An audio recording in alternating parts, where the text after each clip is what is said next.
Tai sat alone in the wreckage of her research vessel. Wind howled across the desolate moon, making the twisted metal creak around her. She pressed a hand to the deep gash on her abdomen. Blue fluid seeped between her fingers despite her makeshift bandage. Her once vibrant purple skin had dulled to a sickly lavender. She leaned back against a broken console, breathing slowly to conserve energy. The ship's emergency lights flickered, casting long shadows that danced across the walls. Outside, the barren landscape stretched endlessly, jagged rocks and dust under an alien sky. 3 days had passed since the evacuation. Commander Q's final words echoed in her mind. "A rescue team will come for you. Stay strong." But his eyes had told a different story. The truth was simple. Her injuries were too severe, the political situation too complex. An El-Shuri research vessel in disputed territory would raise too many questions. It was easier to leave one wounded scientist behind than risk the entire mission. Tay's hands trembled as she checked her respirator.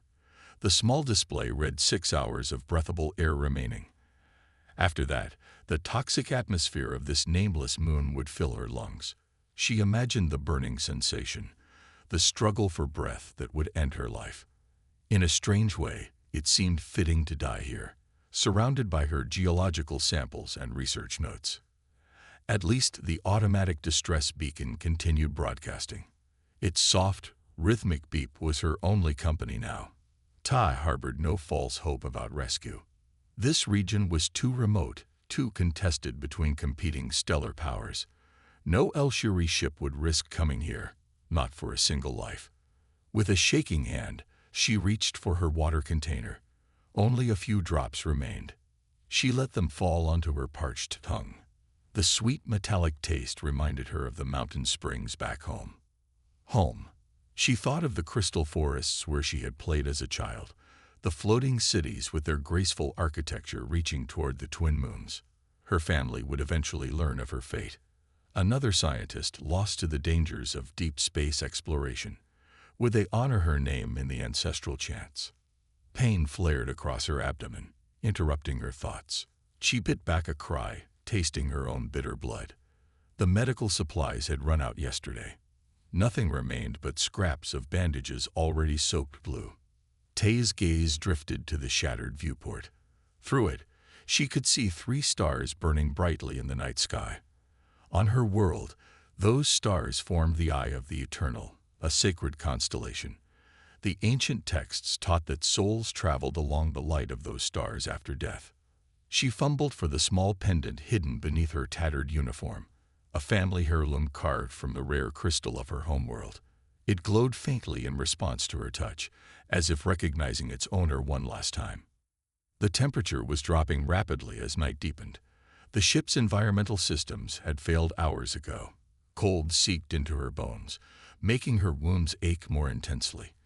Ta pulled a torn piece of insulation around her shoulders, but it provided little warmth. Her 4-fingered hand reached for her research tablet.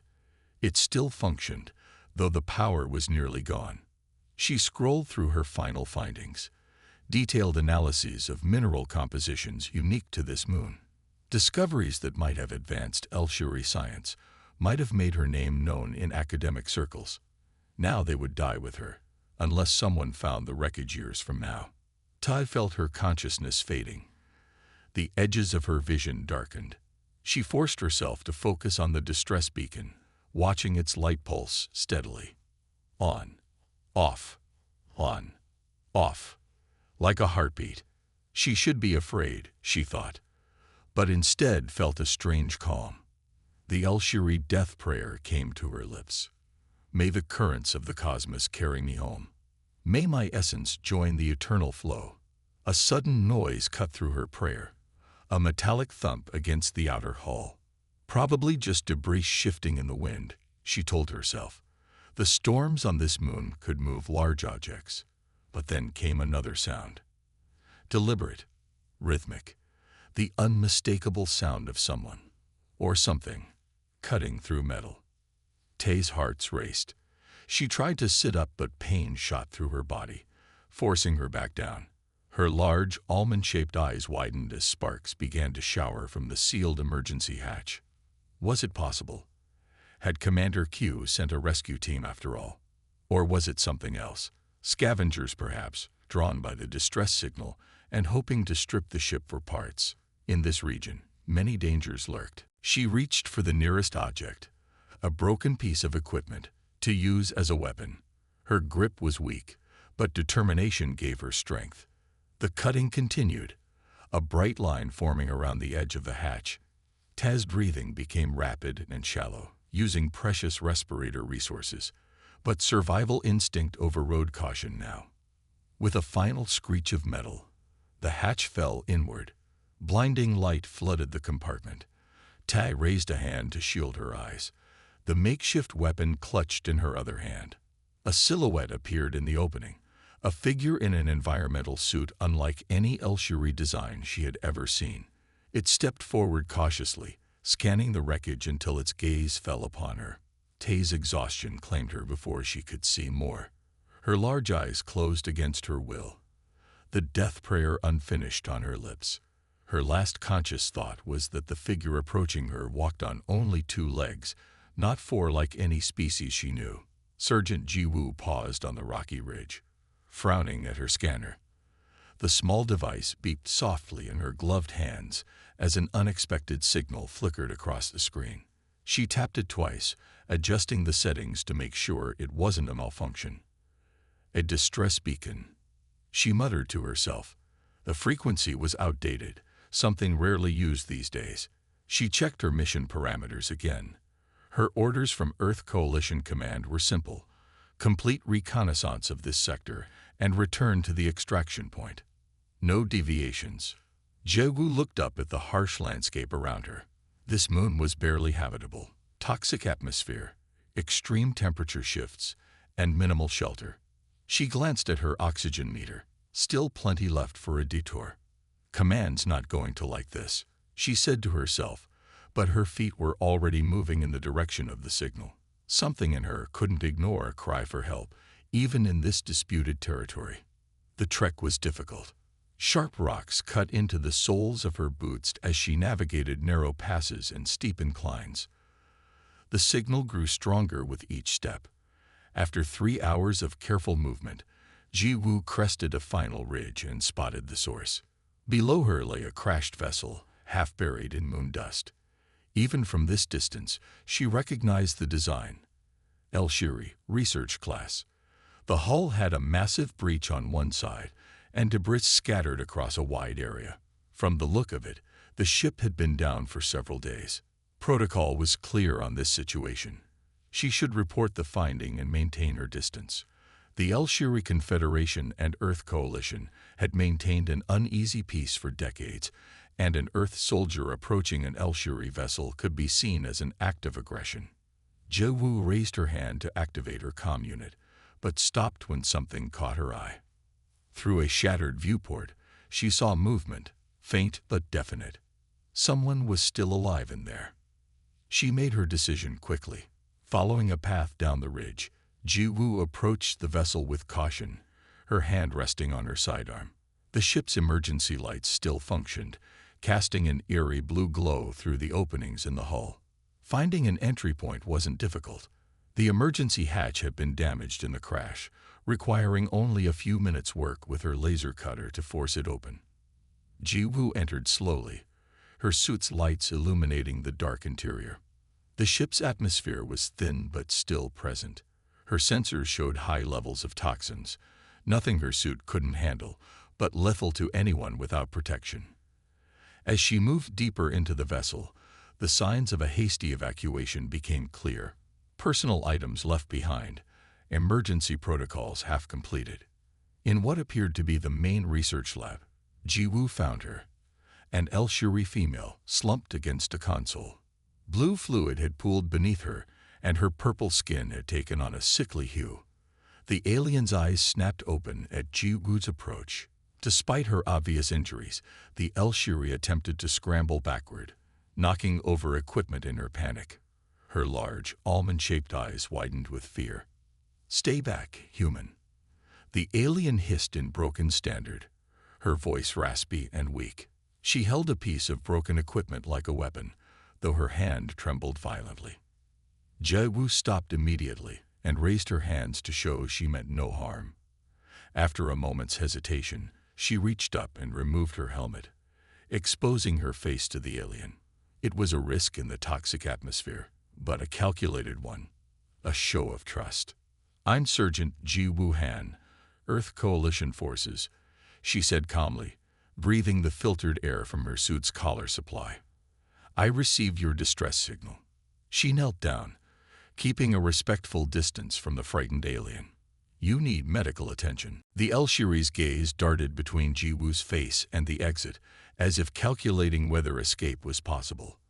After several labored breaths, she seemed to accept her situation. "Leave me to die with dignity," the alien replied, her voice barely above a whisper. She lowered her makeshift weapon, either from acceptance or simply lack of strength to hold it any longer. Jai-Wu shook her head firmly. Not an option. She was already reaching for her pack, unpacking her medical kit with practiced efficiency. Inside were universal medical supplies designed to work on various species. The El-Shiri weren't completely unknown to human medicine. "The wound on your abdomen needs treatment," Jai-Wu continued, preparing a bioseal patch. "This will stop the bleeding and prevent infection. It might hurt at first."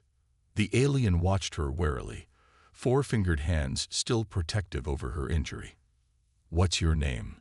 Ji-Wu asked, trying to establish some connection as she prepared the medical supplies. The alien remained silent for so long that Ji-Wu thought she might not answer. Finally, in a voice that seemed to take great effort, she responded, "Ta." "Okay, Ta," Ji-Wu said with a small nod. "I'm going to help you. Then we need to figure out how to get both of us off this rock." Ta's large eyes studied Ji-Wu's face as if searching for deception. Why would a human help an El-Shiri? Our peoples are enemies. Jai-Wu applied the bioseal carefully to Ta's wound, causing the alien to hiss in pain. "I wouldn't say enemies. Competitors, maybe. Cautious neighbors, definitely." She smiled slightly. "Besides, out here, those distinctions seem less important, don't you think?" As the bioseal began to work, stopping the flow of blue fluid, Ta's breathing eased slightly. Her posture remained tense, but the immediate fear in her eyes had dimmed. "My crew abandoned me," Ta said suddenly. "They decided I was not worth the risk." Jai-Wu nodded, continuing her medical assessment. "Well, I'm not abandoning you.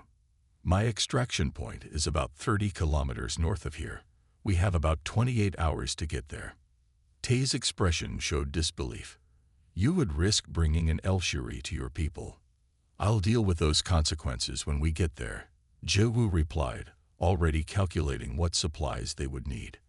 "Right now, let's focus on keeping you alive." For the first time, something like hope flickered across Ta's alien features. Ji-Wu replaced her helmet and began preparing a makeshift stretcher from parts of the ship. Outside, the wind had picked up, and darkness was falling across the desolate landscape.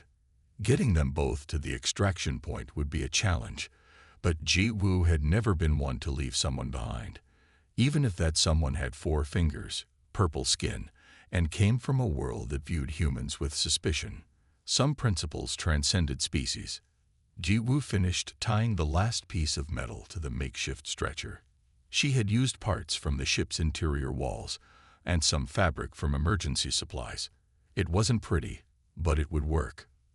"The extraction point is 28 kilometers north," she explained to Ta, who watched with dull eyes from her position against the wall. "My team will be there in 30 hours. Outside, the alien landscape stretched endlessly under a greenish sky. Rocky plains gave way to jagged hills.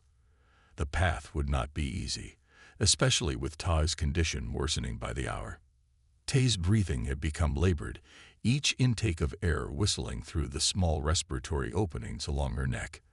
These spiracles fluttered weakly, trying to process the filtered air from the portable respirator Ji-Wu had attached to her suit. "Why help an enemy?" Ta asked suddenly, her voice barely above a whisper. Jiwu knelt beside her, checking the bioseal on her abdomen wound. The blue bleeding had stopped, but infection was setting in despite her efforts.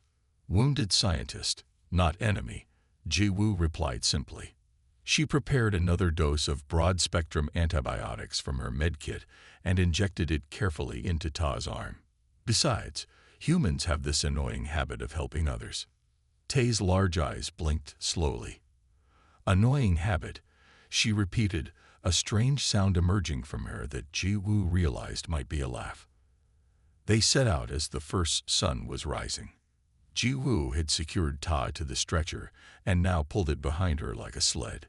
The moon's lower gravity helped, but the rough terrain made progress difficult. Sharp rocks tore at the bottom of the stretcher. Every bump caused Ta to wince in pain, though she never complained. By midday, they had covered only 4 kilometers. Jiwu checked her navigation system and frowned. They needed to move faster.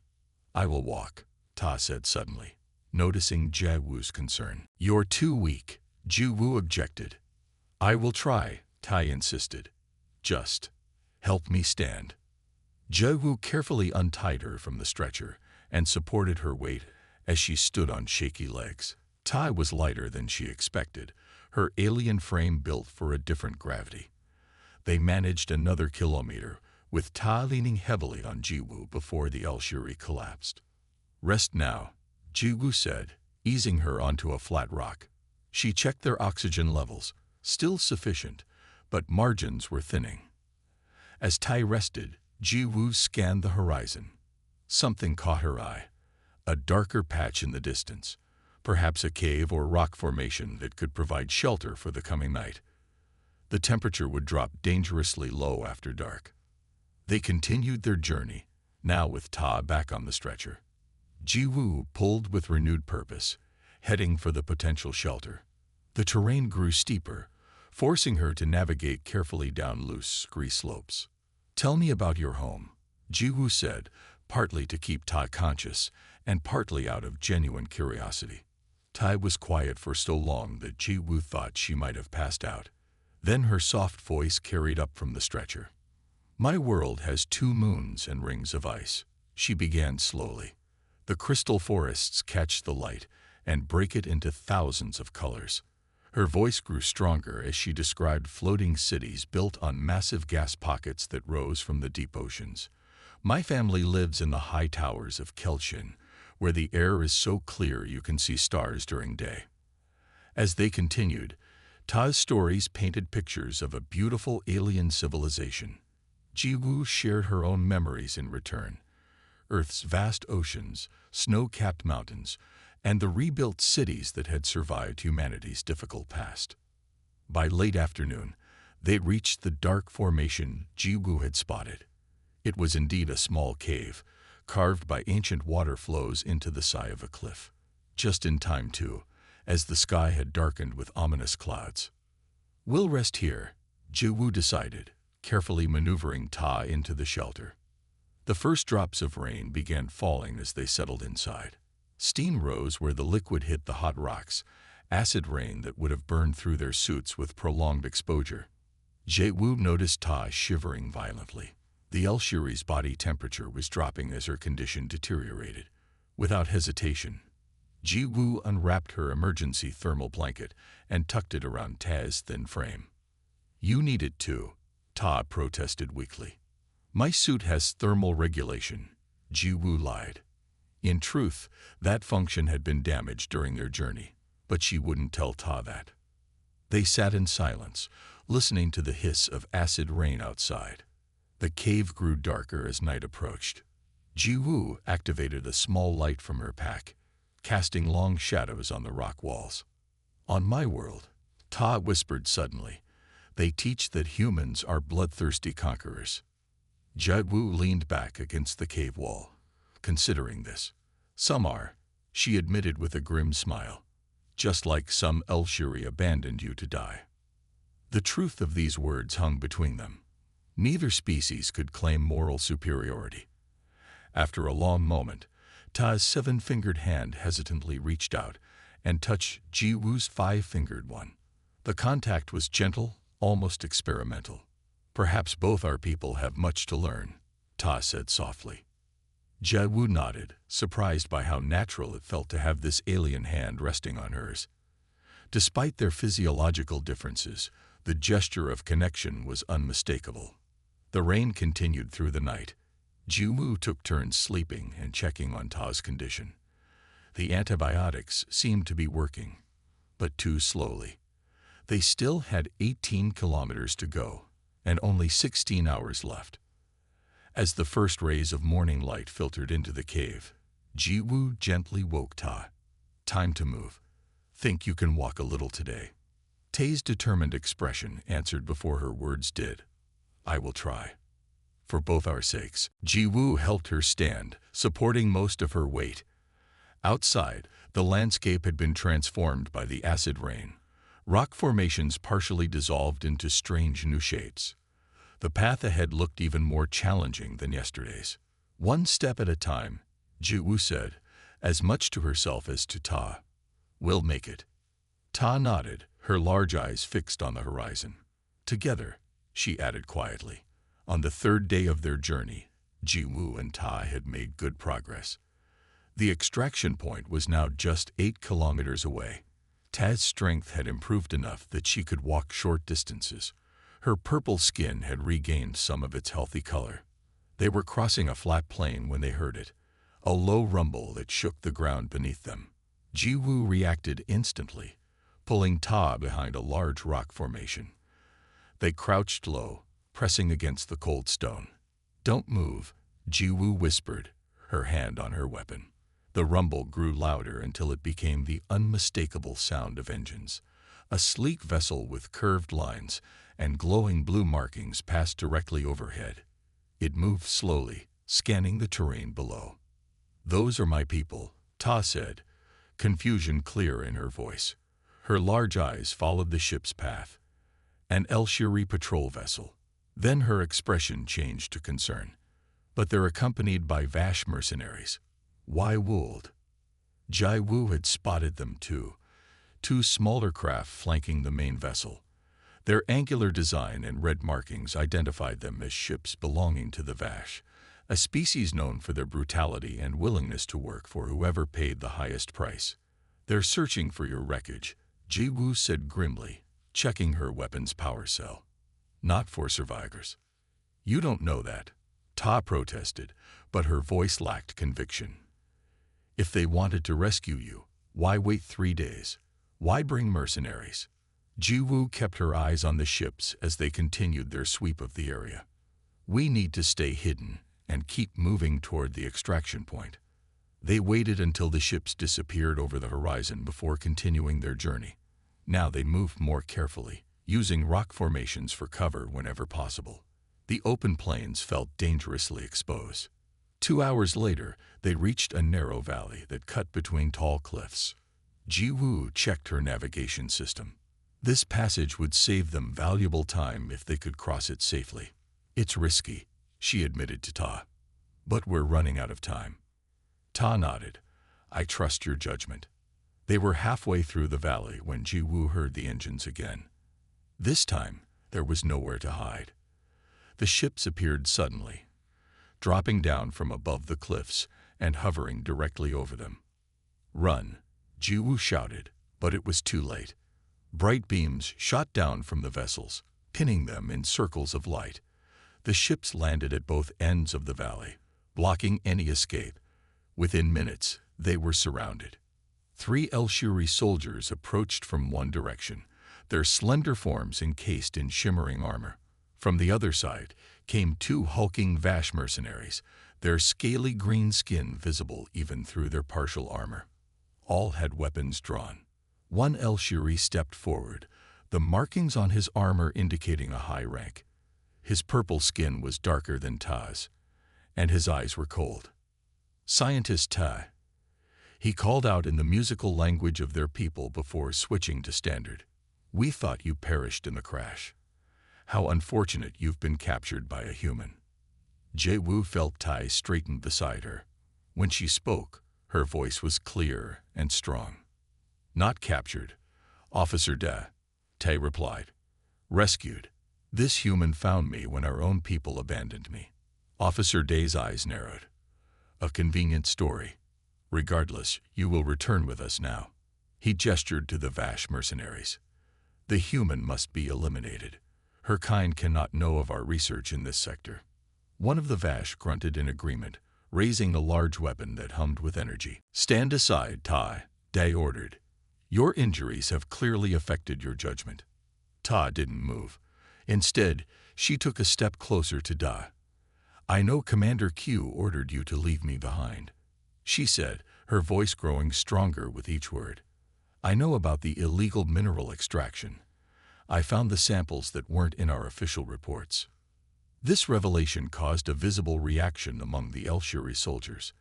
They exchanged glances, and one lowered his weapon slightly. You are confused from your ordeal, Da said, but his voice had lost some of its confidence. The Coalition will be very interested to learn that the El-Shuri Confederation is mining restricted materials in the neutral zone, Tai continued. Materials banned by the Galactic Accord. Jewu watched the standoff, her hand still on her weapon. She could feel the tension building. The two Vash mercenaries seemed impatient, shifting their weight from one foot to another. Enough of this, growled one of the Vash in a deep, gravelly voice.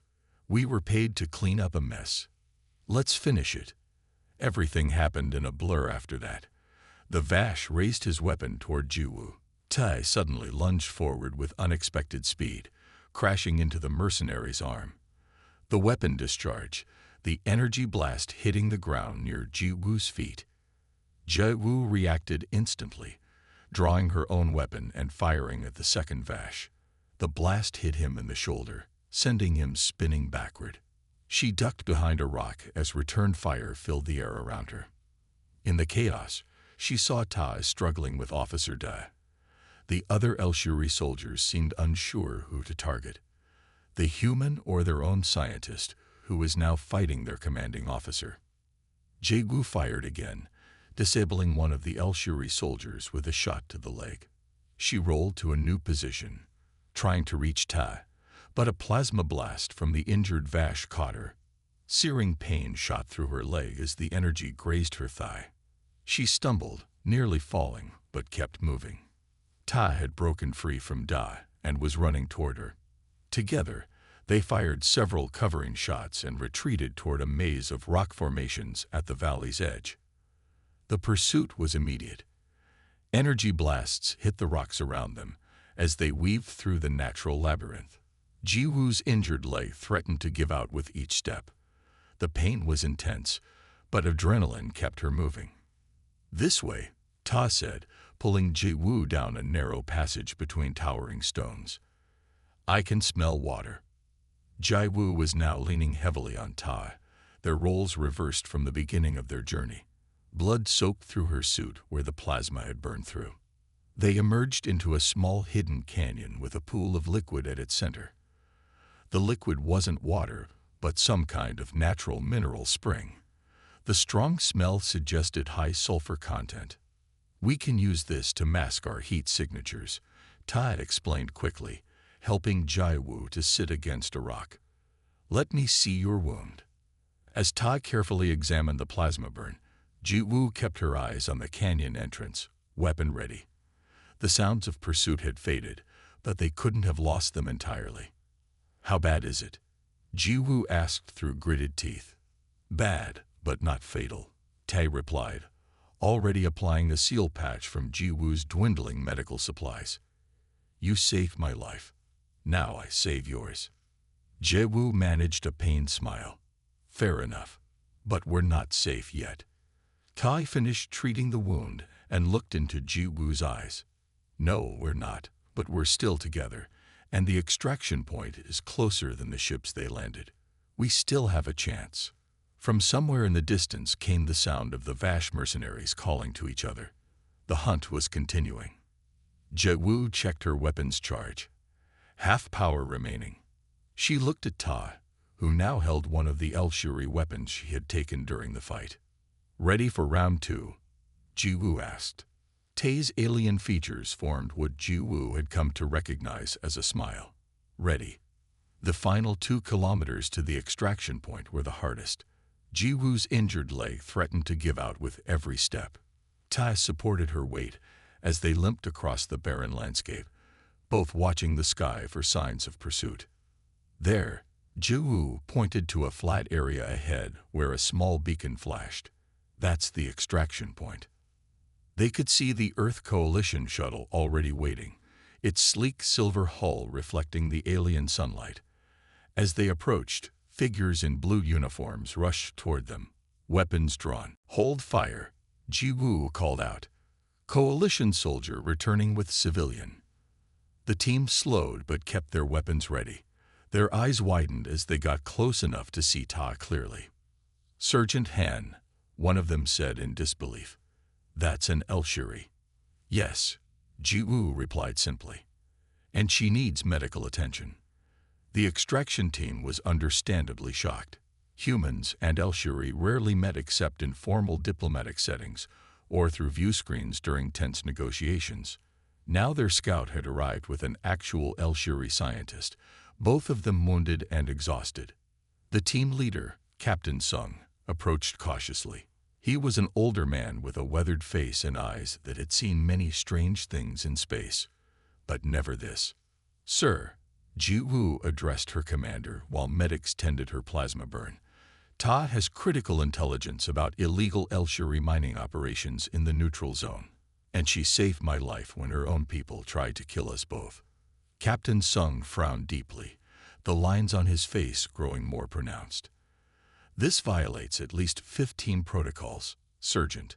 "Then add them to my record," Jiwoo replied steadily, meeting his gaze without flinching. "But she needs medical treatment our facilities can provide. She's been abandoned by her own people." Captain Sung looked at Ta, who stood tall despite her obvious weakness. The Elshiri held his gaze with her large almond-shaped eyes. "I offer information in exchange for asylum," Ta said formally. "What my people are doing violates our own laws as well as galactic treaties." After a long moment, Captain Sung nodded once. "Get them both on the shuttle. We'll sort this out at headquarters." The journey to the Coalition base was tense. Some crew members kept their distance from Ta, while others watched her with open curiosity. Jiwoo stayed by her side, refusing stronger pain medication so she could remain alert. When they reached the main Coalition station in orbit, both Jiwoo and Tai were immediately taken to separate medical facilities. Despite her protests, Jiwoo was kept apart from Ta for days, while officials debated what to do with the unexpected alien visitor. 2 weeks later, Jiwoo was summoned to a high-level meeting. Her leg was healing well, though she still walked with a slight limp. In the conference room, she found Tai seated at a large table surrounded by Coalition officers and diplomatic staff. The Elshiri looked better than Jiwoo had ever seen her purple skin now vibrant with health. "The information scientist Ta provided has been verified," announced Admiral Jun, the highest-ranking officer present. "The Elshiri Confederation has been mining restricted materials in the neutral zone and testing new technologies that violate the Galactic Accord." Jiwoo felt a surge of vindication. They had believed Ta's story. "Furthermore," continued the Admiral, "when presented with this evidence, the Elshiri High Council claimed no knowledge of these operations. They have arrested Commander Q and Officer Da for illegal actions and treaty violations." Tae's expression remained calm, but Jiwoo could see the conflict in her eyes. She had exposed corruption in her own government, becoming an outsider to her people. 3 months later, Jiwoo entered the rehabilitation center on Luna Base. Her leg had fully healed, though sometimes it still ached when she pushed herself too hard in training. She found Ta standing by the large viewport, gazing out at the stars. "The Coalition Council wants to speak with you again," Jiwoo said as she approached. "Your testimony about the rogue mining operation has opened diplomatic channels that have been closed for decades. They're talking about a new peace treaty." Tai turned from the window, her alien features arranged in what Jiwoo now recognized as a smile. In the months they had known each other, Jiwoo had learned to read Elshiri expressions with surprising ease. And the Elshiri Confederation has officially granted me asylum, Tay replied. They cannot welcome me home without losing face, but they have acknowledged that I acted with honor. It seems we've both become unlikely diplomats. Not bad for a routine reconnaissance mission. Ji Wu laughed, leaning against the window frame. Outside, Earth hung like a blue jewel against the blackness of space. Ji Wu had been born there, but had spent most of her adult life among the stars. To her, Earth was both home and a distant memory. Your world is beautiful, Ta said softly. So much water, so much life. You should see it up close someday, Ji Wu suggested. The oceans, the forests. It's different from your crystal forests, but special in its own way. I would like that, Tay replied. Her seven-fingered hand rested lightly on the transparent material of the viewport. And perhaps someday you will see my world too. Ji Wu smiled at the thought. I'd like that. They stood in comfortable silence, watching Earth rotate slowly below them. In just a few days, Ji Wu would return to active duty with a new assignment, and Ta would begin her work as a scientific advisor to the coalition. Their paths would separate but remain connected by the bond formed during those desperate days on a desolate moon. Two beings from different worlds, different species, who had somehow found common ground in the vast emptiness of space. Two individuals who had chosen to trust when all logic said not to. And in doing so, they had changed not just their own lives, but potentially the relationship between their entire species. Outside the window, stars twinkled in the darkness. Among them were two homeworlds, two civilizations that had viewed each other with suspicion for generations.